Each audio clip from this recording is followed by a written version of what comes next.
I guess we can move on to class activation maps. So the idea of class activation maps is you don't have to back propagate from one of your outputs all the way to the input.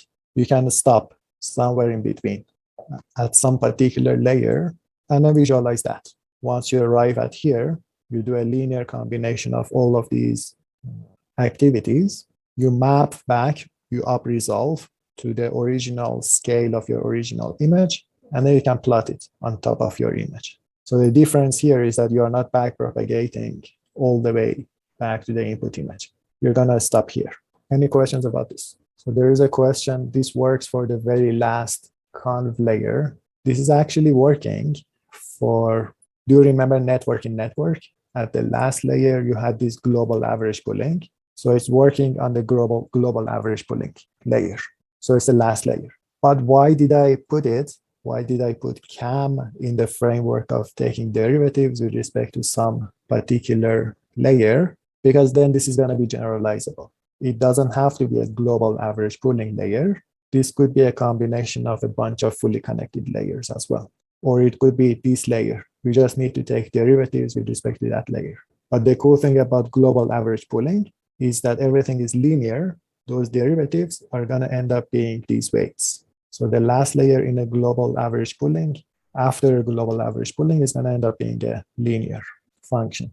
And the derivative of a linear function is the same. So there is a question, why should we expect the activations of our last feature map to align with the places the model is looking at for a down-sampled version of the image?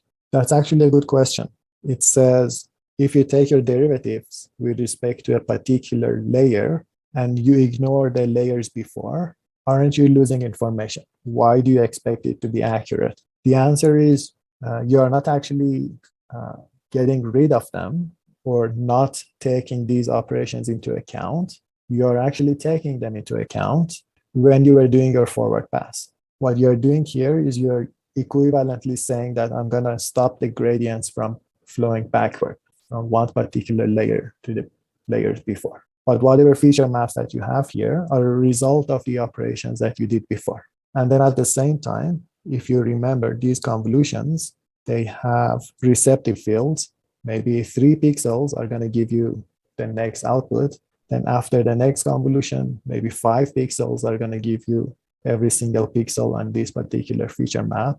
After another convolution, it's going to keep growing. And maybe that's another reason why you would expect these visualizations to be related to your input image.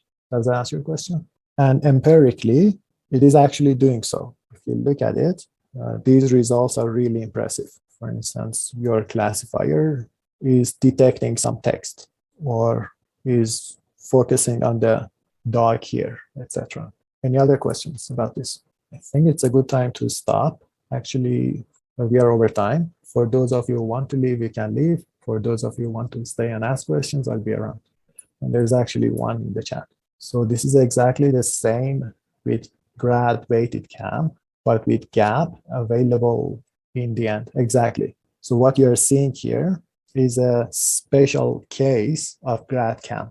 And if you noticed, I was trying to re-explain this slide using the language of grad CAM, which is that if you take derivative of a linear function, it's going to give you back these weights.